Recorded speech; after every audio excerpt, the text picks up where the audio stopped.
Hereby, Contrast again, and today, guys, I'm here to do another anime review, and the review is to Fate Apocrypha, episode 6, guys. Episode 6 of Fate Apocrypha. So let's get into it. So, guys, in this episode, we got, well, you can say 3 things if you want to, but mainly these 2 things have popped up. First up, we learn a bit more backstory of Mordred. Mordred him/herself. Technically, in the anime, it's a she, but the original Mordred from the actual story of King Arthur, Mordred's a dude. But we already know gender bending. But pretty much Mordred. I learned the backstory of Mordred.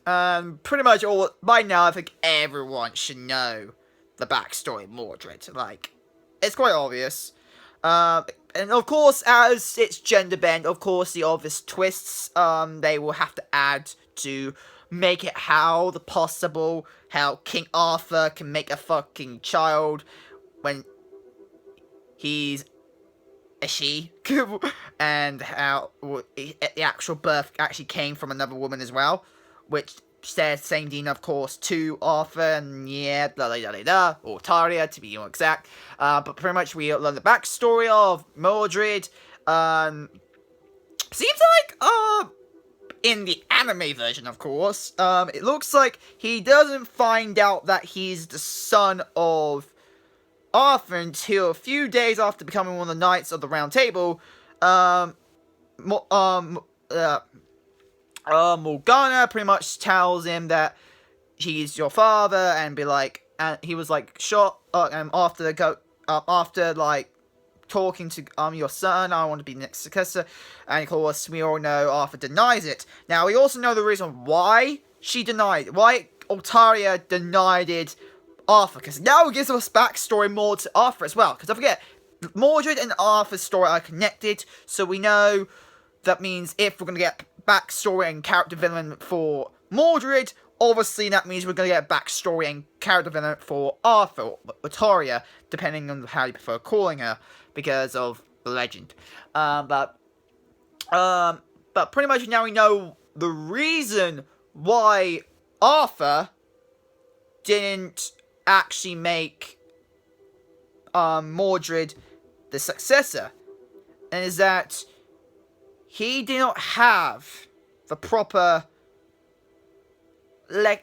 how you should say it, the proper will, the proper feelings. Like, I think it's just overall the proper will, because she didn't want him to become the king because she was the daughter of a witch, because she couldn't see the resolve being a king inside of her. She couldn't see that. She cannot see him becoming the king, because we all know the reason why before Mordred decides to betray and try to destroy the empire, the empire and the country of King Arthur. We found out when she was just attacking one of the people who were rebelling, some of the knights that were rebelling, that King Arthur before she did, and before she even decided to rebel. We found out that the reason why they rebelled because they thought the king was too perfect, and now she was wondering, if she's too perfect, why you're rebelling for her. The problem is, she is perfect, and that's the thing. The reason why, that is the main reason why she couldn't let Mordred succeed, because there's only one thing she lacks, and that is perfectionist. She needed to be perfect. And that's the thing. And unfortunately, as she doesn't see Mordred as technically perfect, even though she doesn't say that she's not perfect, she does set a default with being a king. Like, what she has a default that if she did become a king, if she had become king, she told the default that you have that makes you not the perfect king. And in a way, it makes logical sense from her standpoint of view. But after all, because we've got character development from Altaria since Fate Stay Night and Fate Zero, so we all knew that. No, not just from Fate Stay, not Fate Clear Prisma Lion Ilya. We got backstory from that. We also got backstory from other Fate stuff, like we all know the backstory of Altaria Pendragon. But I understand why, because she doesn't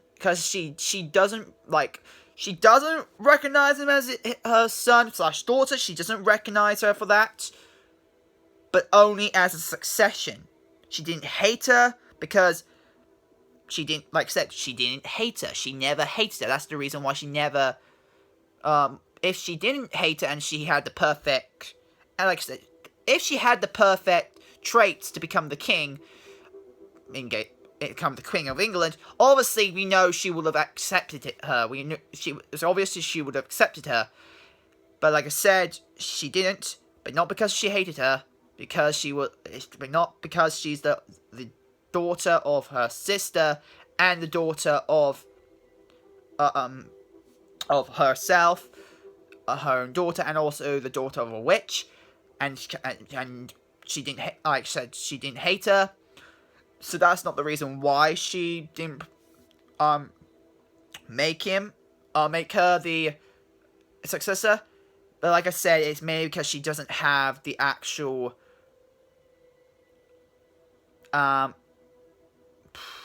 traits. She doesn't have the exact traits that's needed to become the perfect king. And that is the main reason why she denied Mordred to become the successor. And even though she doesn't recognize him as her son, she technically does recognize Mordred as her child. She does technically acknowledge that she's her child, but she doesn't recognize her as her son/daughter, but she won't recognize her that way. And what it means to be recognized, it differently to be a child or the difference between back then of when you be recognized as someone's child and someone's heir or son in this situation. If you say son or daughter, you're pretty much telling them that they're the next successor, usually, or they're honored to be on a rank of high quality to your said family. In other words, back then it would be like representing that if I recognize you as my son, or I recognize you as my daughter, I recognize you that you will be the next heir. That's what it means if she recognized him as her son, or because back then she had to pretend to be a male, so recognize her as her son.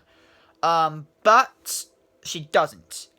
But she never said she never recognized her as her child. She could have recognized, like, even if she did say, I recognize you as my daughter, it was still done the same thing as I recognize you as my son. It was still done the same thing. Possibly, unless there is another way that she could have had a child with another person, with Merlin transforming her into a male, and all that shit, if you read the Fate lore about King Arthur. But pretty much, that's the reason why she didn't succeed her, is mainly because she didn't actually have the proper traits. Not enough to become the perfect king what England needed, and unfortunately, it started the war, and now. And she doesn't, and plus as it's her daughter, technically her child to begin with, obviously she doesn't want Mordred to go through what she has gone through. We definitely know why she didn't want him to succeed. It was mainly because, like, if she saw traits of him to become the king, then I think she would have allowed it, because I feel she will truly believe that her son/daughter would have been able to succeed and cope with being the king, and she doesn't have to be too worried. Even though she's going to worry about her own child going through that situation, like she did, she will be happy that their child would be able to cope with it.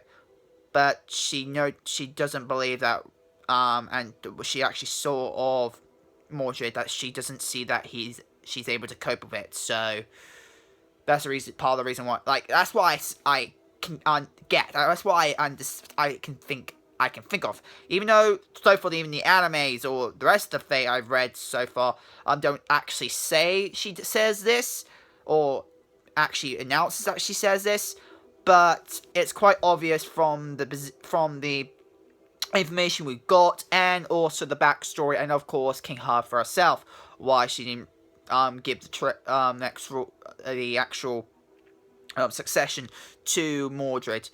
And yeah, and that's what I've got to say about Mordred's side. Now, the next thing is Jack the Ripper. Jack the Ripper! Oh my god.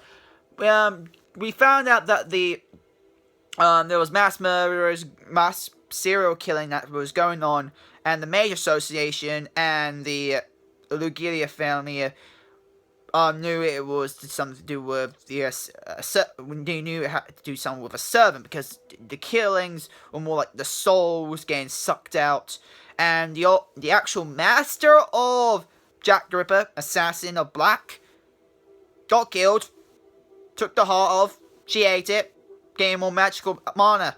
So yeah, personally it could sustain her even more than she supposed to done. After all, it sustained our main male character, which we still have not got more information about Sig. Like, we need to get more information about Sig here. But like I said, I'm glad we're getting actually technically background characters. Technically, these guys ever get background characters, like not main or protagonist characters. They're like background characters, don't forget. Well, not background, side characters. I should say side characters, not background characters. Background characters are different to side characters, but side characters, we're getting a ton of backstory for them. Gotta mention, I said I do ship Frankenstein's monster with her master. Like, their relationship is so fucking cute. Especially how she's worried of her master when she says she's gonna go meet up with his sister and alone, and also get unprotected, and she told her to stay here. When he told her to stay here, I'll call you by using command seals, and she accepted that. She is worried, of course, and she pulls out a plug out of his computer, and we all know she's Frankenstein's monster. Oh, Frankenstein! Like, I'm still confused. Like, from the backstory saw from her, I'm leaning more towards Frankenstein's monster, but she's still leaving the traits of Frankenstein. Possibly they could be one and the same, possibly in the series, but I digress. But it looks like she's about to build something crazy, like Frankenstein. Frankenstein. Obviously, we know what she's gonna do, but it's quite funny. But her relationship between her and her master. Oh my god, I just like that relationship. Like, I ship them. Next one thing. Oh god, say during the battle between Jack the Ripper and Mordred. Oh my god, that battle. Oh my fucking god, that was cool. Animation looks sick. Not just that. After Corin came in. With his master, of course, the one in the wheelchair. Now, this is when I got to say, Dr. Ock, female Dr. Ock from Spider-Man, like, she had 4 mechanical arms, or magical arms to be more exact, but they're mechanical, like, that reminds me of fucking Dark Ock. Dark Ock. What the hell? Like, it's controlled by magic, but man, Dark Ock. Dark Art reference. That was quite funny. Like, when I saw, like, those are Dark Art. That is Dark Art's freaking arms. Like, oh my god. They look like Dark Art. But like I said, and by the way, they're more OP than Dark Arts, because they can fucking shoot magic blasts. Like, magical bullets. They can shoot magical bullets. And by the way, Saber's master. How did she create those weapons through body parts? Like, don't forget he's a necromancer, so dead bodies in magic is common for him to use. But I'm still wondering, how the hell have you made somebody like a heart bomb fingertip bullets shooting from a gun? I wonder how you... And plus, I understand hand one magic. The hand one was quite obvious. Like, moving by self hand, like, magic is normal. And crowning a room and spell, like, I understand that, but... The other two? Oh my god. I want to know how he made those. But pretty much, overall, this episode was definitely a blast. I got time to see some fight scenes. We got a backstory on Mordred. And, yeah. Animation, like I said, it looked good. I didn't see any big problems with it. I think there could have been some problems. I'm trying to think about it.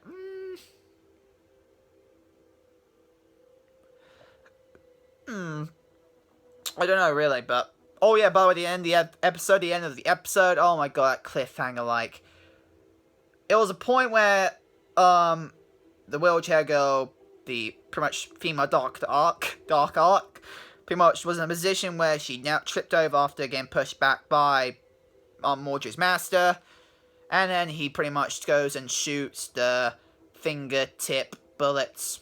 And we already know they can kill, because they already done bullet damage to her already, and it looks like the position is going to get killed, but then it just ends with the cliffhanger. But like, god damn, we now have to wait for the next episode. But obviously, as it ends like that, I believe she survived, unless they do actually kill her off that time, and that'll be good. That'll actually be a good way of making me even more hyped for the next episode if they actually do kill off her. But I don't believe she's got killed off, because it's quite common for a cliffhanger like this, that the person supposed to look like about to die actually survives. But yeah, and yeah, that's what I got to say.